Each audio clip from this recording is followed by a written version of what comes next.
Welcome to Spindle City Straight Talk. I'm CJ. And I'm Chip. And we're here to talk to you as straight as we can with all the truth that we can bring you. And it's going to be an interesting show today. This show is going to air after the election, so we can't tell you what has happened yet. But we can talk about some of the stuff that's happening just before this election. And one of the things I want to bring up right off the bat and try to, hit that ball out of the park, because it's amazing how we find out things that happen just before an election to make incumbents look good. And this week alone, we find out that the city is getting a $600,000 plus police grant. And Mike Rodrigues, our state senator, has said that he's worked diligently with another state senator on bringing that money back. Because last year, they had to cut that money going to the city. And, that's wonderful and that's great. That's going to give us some more money. But $600,000 plus is going to give us what, 8, 9 police officers, if that? Chip, what do you think? Well, probably, but again, we get back into the one of the problems in this city that we have begun to subsidize our public safety with state and federal funds rather than using that money to supplement our public safety. Yeah, it's interesting, and I mean, I'm all for supplementing our budget. But you and I have talked about this, and we've talked about it a lot over the past couple of weeks, that, the city's living on the EBT card, for the lack of a better expression. If the federal government and the state government decides to cut our money for these grants, or we don't get these grants, our city public safety system is decimated. We don't have a public safety system. Well, yeah, that's really true. And what's really distressing is this is a voluntary move that's being done by this administration and by the city of Fall River. At one time, we had a 300-man fire department in this community, and every single firefighter was funded by tax dollars. So if we didn't need to worry about if a grant was going to be renewed to ensure that we had an adequate amount of fire protection in the community. Over the years, we have moved farther and farther away from using our tax money for public safety and more toward using it for patronage jobs and pay raises for cronies. And the reality is now on the fire department, we have about 45% of the firefighters funded by a federal grant. And when we lose that grant, public safety, as far as the fire department, is going to be disseminated. Yeah, I was looking online to see if we'd been approved or denied yet for an upcoming SAFER grant, and there's no information out there as of yet. And again, using the term which nobody seemed to like, which was whisper campaign, which which always seems to be the information source before the whisper campaigns actually happen. The current whisper campaign is that we are not going to get a renewed SAFER grant. And we're currently down 14 firefighters. So if we don't get any more money, how do you make up not only those 14 firefighters, but the other 79 firefighters that were hired and are funded by SAFER grant funds? I mean, you're talking 93 firefighters. Well, I think that really gets to the heart of the issue here. The 14 firefighters that we are down were funded by city money. We still have the same 79 firefighters that were funded last year being funded by federal money. The city chose to take that money, that's our money and our tax dollars, and divert it somewhere else into that black hole that we call a city budget, and it will probably never be found again. And the reality is that this community, rather than prioritizing the services that I feel a city is morally obligated to provide, which are safe streets, fire protection, clean streets, and education, they choose to use our money for new jobs, pay raises. And to me, that's basically what we're looking at in this election. Are we going to become more and more like Washington, or are we going to take back our city? I agree, and I think the people of Fall River need to ask our elected officials, whether they be city council or the mayor, why are you funding our public safety services this way? I think that's very important. And continuing on the public safety subject matter, the police department and the mayor announced this week that they are looking at new technology to track nuisance properties. I love the way they do this. Again, we hear about everything before an election, and we're taping before the election. So you always hear about this stuff before the elections. And basically what this software does is, as phone calls are put into the police department, they're keyed into a database, and it flags the property. And it turns that property on a map a different color. And once the color gets to a certain point, whether it be red, orange, yellow, whatever it may be, it starts to create a system where it's a nuisance property. But the question I have to ask is this: where are my privacy rights being protected, number one? Number two, if I give $500 to the mayor's campaign, will that be ignored? And who has access to this information?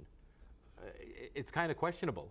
And before we had this software, didn't we know where nuisance properties were? Didn't we have a way of knowing how this was? If you were always called out somewhere, you were on the fire department for many years, Chipper. Didn't you have a way? Yeah, the reality is, obviously, it's a tool, it's an asset, but like any tool, it's how it's utilized that's important. But the reality of the situation is every police officer, every firefighter knows the properties that they go to on a regular basis.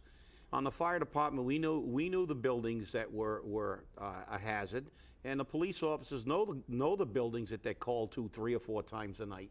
They're well aware of the areas in the city and the particular houses that present a problem, because they're there all the time. They're on the street. They're doing the job, and this while it's nice, technology's great, but as I said, it's the way you use the tool.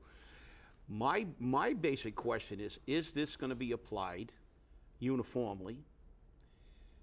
Are we going to see, well, we saw some closures of some properties that have been, they're almost $500,000 in arrears of taxes. How long did it take to get moving on those properties? And why were they moved on just before an election? And secondly, as CJ said, are these properties all going to be closed? Are they all going to be flagged? Or are certain people whose name appears on certain campaign ledgers, are they going to be overlooked? We have people in this community that were allowed to negotiate their water fee. I can't do that. Can you? No. When my taxes are due, I have to pay them. I can't go down to City Hall and say, hey, I owe you $1,600, but I'm going to give you $8.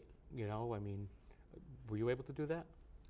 No, unfortunately, we can't. And it appears as though we do have that situation. We know that a few people were able to renegotiate their water fee, and I'm not sure if that's the right thing to do. I know there's probably somebody who's on the verge of losing his house who would like to renegotiate his water fee so he could make his mortgage, but I don't think that's going to happen. It's it's really interesting. We see the incongruities in the way our city administration handles us and how they treat us, and I think that's kind of scary for a lot of us. It really is, and it doesn't help us at all. But it is what it is for some people. Oops, I made that phrase. I'm going to have somebody shoot me today. Let's move on a little bit to the schools. I think we've talked about it in the past, but in the past 7 to 10 days, it'll be about 2 weeks by the time you see this show, there have been 2 schools which have had attacks in them. The Morton Middle had arrests made where 4 students were fighting, started a riot, so it was, coined as a phrase. And then it happened at the Resiliency Prep School. They had it there. The problem I have is what's happening in these schools that we're having these violent outbursts happening right away. I mean, I know that some of these schools are a little overcrowded. I know one of these schools has a reputation of having students that have some difficulty in the school system. But when a school has to call another school to get backup school resource officers to them to help them out, what's going on? What's happening? Well, I think it's another case of we are not proactive, and we don't really look at the full ramifications of everything that we do in this city. And we always talk about government by crisis, and I know the mayor got a little upset when he was called on that, and he said that's not true. But if you're not proactive, things like this happen. The fact is that we closed the Henry Lord School. We moved students from the south end to the north end. Now, these kids are from different neighborhoods. Some of them have gang affiliations. And we understand that once you begin to move people into a new school, there's going to be friction between cliques, and we all know how it is in high school, and we all know how it is in the reality of being teenagers. There's going to be some issues here. Now, did we prepare for that? Apparently not. Did we even anticipate this? I don't think so, because this seems to be, it's going to be another revelation that nobody could expect. But I really don't know how you should not have expected that. And I question how thoroughly they think before they do things like close Henry Lord. It's, and then they had this, they're having this meeting with parents, and they just had one in regards to what do they want to do at the schools. And they held a discussion about do you want a 5 through 8 or a K through 8? One hand of the parents present went up for a 5 through 8 school. Everyone else in the audience, and I'm not sure how many were there, went up with a hand up for a K through 8 or a pre-K through 8 school. Now, that sounds very good. Pre-K through 8 and K through 8 has worked fine in the parochial school system for many, many years. And they haven't had a problem. As a matter of fact, the 8th graders and the 7th graders in those schools actually helped out with the younger children, whether it be at recess or gym or with some studying, to achieve educational goals. And it gave those students a sense of purpose, and it made them feel good. So there was less violence. You don't hear a lot about the police being dispatched to the Holy Trinity School or to St. Michael's or to Espirito Santo or Holy Name. I haven't heard it anyhow. But these kids that have a sense of purpose while they're in the school because they're given a job, they're given something to do, something that makes them feel better about themselves. Maybe that would work in our school system. Maybe a K through 8 system is something we need to look at. Well, I agree, and I also agree that it makes absolutely no sense to have a Henry Lord School, one of our newest schools, to be closed down. The reason for that, I don't agree with. It was to avoid a state takeover because it was an underperforming school. We don't eliminate underperformance by eliminating the school and dispersing the students. So I have a problem with that initially. But now we get back to another concept here. As you said, you include some students in. I will give, we have to realize that the public school system does not have the latitude that parochial schools do. They can get rid of their problems. They can say, look, you can't come to school here anymore. The public school doesn't have that. But with that being said, we just discussed the new technology to identify problem properties. Now, we can identify problem students the same way. And I'm sure that once you identify these problem students, they have to be looked at a little more closely. And when they're part of the dynamic of a school, that has to be factored in. And if we did that, we might avoid some of these assaults. And I'm hearing that teachers are being threatened they're being assaulted, and students are being threatened and assaulted. The only problem with that is we can't even identify our absent students. Well, you do have a point. It took a year to figure out that half of Durfee wasn't showing up. So. Exactly. So, I mean, if they can't even do the basic thing that they do every day of take attendance, I mean, how are you going to identify students with a problem? It's kind of scary. I mean, well, maybe they can have a dean of the dean of students. There you go. Or, a dean of attendance. Another job. A dean of attendance, and that one can get paid $100,000 like everybody else. CJ, I would like to discuss one thing quickly before we run out of time, although we have a little bit more time. I want to talk about this next Tuesday. It's been very low-key, hasn't been talked about a lot. There's a $10 million bond question for a study. What do you think about this? I just think somebody's making a lot of money, and they must be good friends with the administration and the city council. The water department came with the initial budget, said this is the budget, this is what we need. City council said, okay, fine, this is your budget, take it. Then they came back and said, oh, we need more money. We need to raise the base meter fee. Oh, nope, we're not going to do that, we're going to vote no. Well, you voted no, so now we're going to have to lay off people and get fined. Well, we knew that we were going to get fined. We said we were going to get fined. They acted like we never said anything, and as a matter of fact, when we confronted them with it at one of the debates, they all act like, no, nobody said anything about us to that.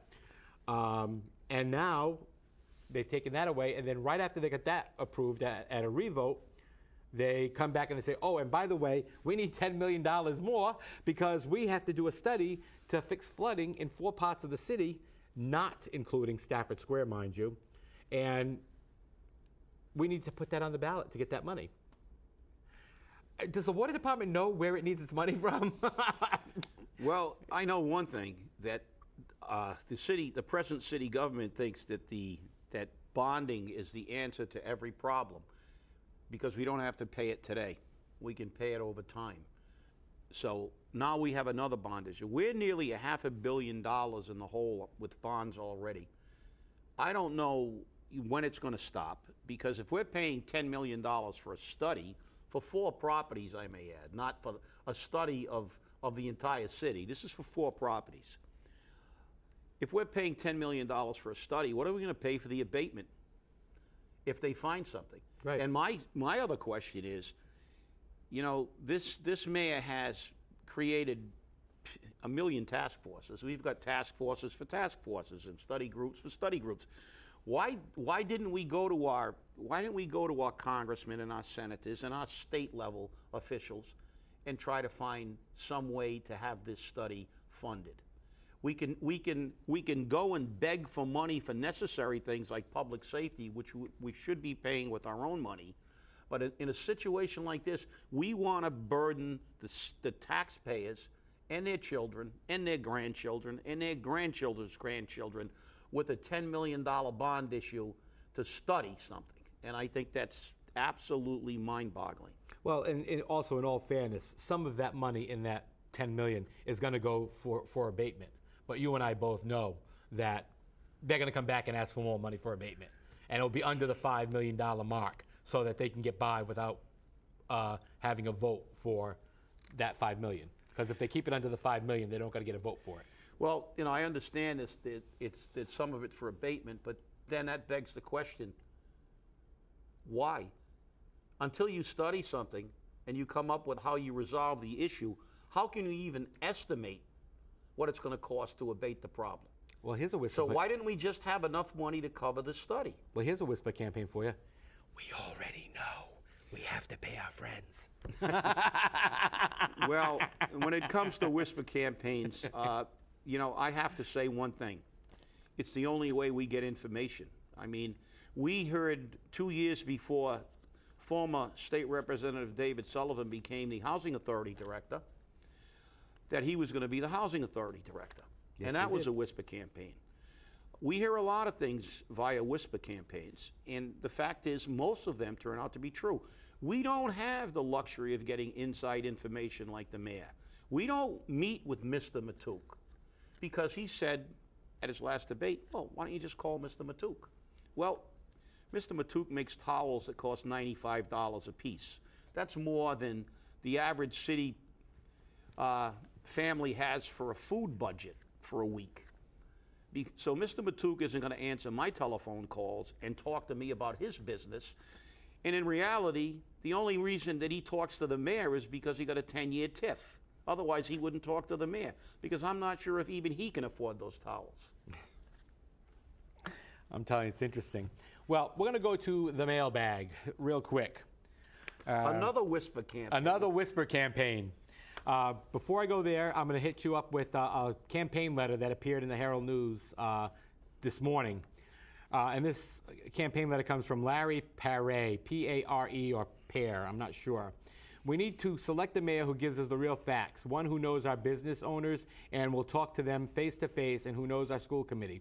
I do not think that if you are going to run our city, you can gather your facts from what you hear on the radio. That really scares me. We need someone to walk the walk. We have two candidates now in office in our city that I have seen firsthand do this. Our mayor takes the time to give you the real facts, good and bad. Sometimes I don't like his true facts, but it is what it is. Oh, there's that phrase again. Then there is write-in candidate David Dennis. I have seen him attend many events for our city to promote economic development. I have been to some of these public meetings in the city and in other towns, and Dennis is there getting the information for us to go forward. They go and get the facts face to face. These are the people that will move the city forward. With Route 79 development and the South Coast Rail project now approved, we have a chance to really change the dynamics of our city for the good. Please vote for and support candidates that take the time and energy to get the real facts by walking the walk for all of us, not like some who get their facts from the radio. Larry Pare, Fall River. Well, Mr. Pare, you need to walk the walk. And I'm sorry to say this to you, but get your head out of the sand or out of somebody's backside. You obviously don't know that the South Coast Rail project hasn't been approved.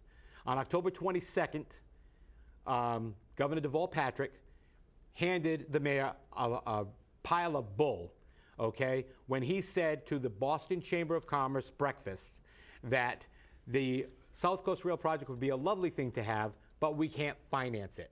We have no means of financing it. This has been a campaign finance promise for many years. We will see it for many years to come, but we will never see the rail. When people of Fall River begin to call out these politicians on their lies, understand I'm saying lies, then you will understand what the truth is. As for getting your facts from the radio, when you hear Meg Mayo Brown say with your own ears, okay, that Morton Middle School will be a level 4 school, whether that be on the radio or in the auditorium of the Morton Middle School at her staff meeting before the school opens, she has said it. And for her to clarify it on the radio afterwards, saying, well, this is what I mean, doesn't mitigate what she has said. And maybe Mayor Flanagan needs to meet with Meg Mayo Brown and say, what did you say and why did you say it that way? That's what I have to say about that, but a lot of other people had comments to make on that. This was a letter that was actually sent to the Herald News, and they hadn't followed up on it, and I've only recently tried to verify that they are following it up, but the person decided to send it to us after he watched our show. And he goes by an anonymous name called Fact Checker. And he says, forgive my ignorance. I don't see that Mr. Holtzman writes much about Fall River anymore, but he did in the past, so I'm not sure who to send this to. But I see that Mr. Richmond writes a political blog on your website, so maybe one or both of you can help. And remember, this was sent to the Herald News. You should be writing to let the mayor know that Housing Authority employees are sick of being hit up to buy tickets for his events. It has only gotten worse recently. It is definitely more flagrant, and people just look the other way. Tonight, Judy Medeiros, who works for us, has been selling tickets and is holding a fundraiser for the mayor at Adagio Piano Lodge on South Main Street from 6:30 to 9:30. Why don't you guys go and scope that out? She has been warned before by Mr. Collins about selling tickets for the mayor, but now she feels invincible. Go check out that event tonight. Jim Kavanaugh is another employee of housing that pushes tickets for the mayor. He just had an event for the mayor this past Sunday at Mickey Doyle Sports Bar in the Ocean State Job Lot Plaza. I was told from people that went that the mayor was so bold as to thank him publicly for putting the event together. Maybe he thinks he is Teflon now that he is the mob mayor. Oh, and guess who else the mayor thanked at Mickey Doyle's for fundraising for him? Dennis Sylvia. That name might not mean anything to you, Mr. Holtzman, but he is also a city employee. He's the inspector that works in the engineering and planning departments and sells tickets for the mayor right across the counter. Guess who asked him to stop doing that? Jim Harnett.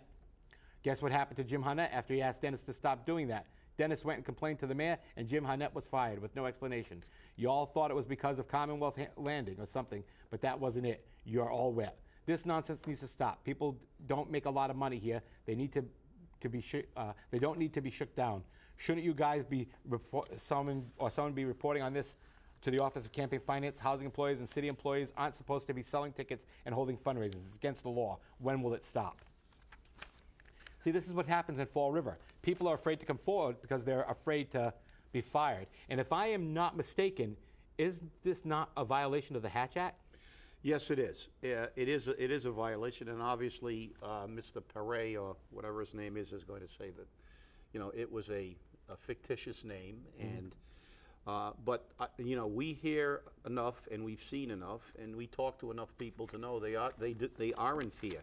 But for Mr. Perret's information, I will remind him that he talks about walking the walk and knowing your facts. I will remind him that Mayor Flanagan, after his first term, ran for re-election on the platform that he didn't know the facts, that he made a ton of mistakes, and he was going to do better if given a second chance.